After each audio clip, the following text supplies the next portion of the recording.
أهلا بكم من جديد.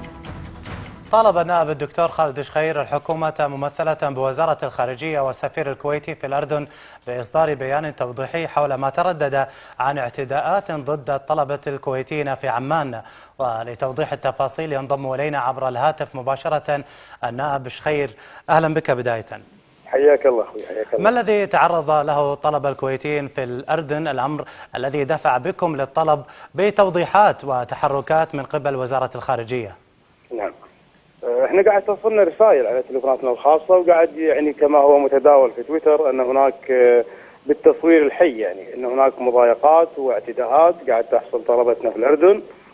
وانا استغرب، يعني احنا دائما تعودنا ان حتى عندما تحدث اي شيء في اي دولة في العالم، يعني من فيضانات من حرائق، دائما تهرع السفارة للتصريح والتطمينات عن الرعايا الكويتيين في تلك الدولة. أنا أستغرب الحدث هذا تقريبا له 48 ساعة ولا زالت الخارجية وسفارتنا في عمان لم تصرح ولم تبين ذلك أو لم توضح حقيقة الأمر.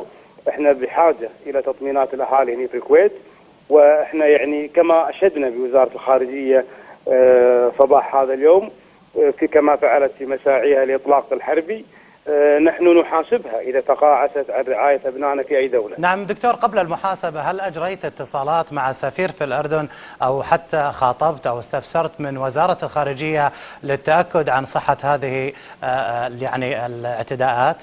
لا، أنا حاولت أتصل في سفيرنا في الأردن، فما حصل إنه يكون، ما كان بيني وبين اتصال أو ما قدرت أوصل له.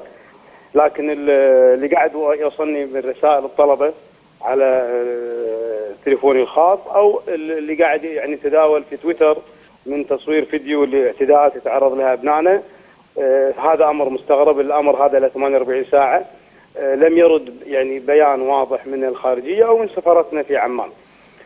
نعم دكتور، ما هي طبيعه هذه الاعتداءات؟ احنا ما عندنا شيء واضح، يعني احنا قاعد نسمع انه قاعد يتعرضون طلبتنا، وهذه ما هي اول مره.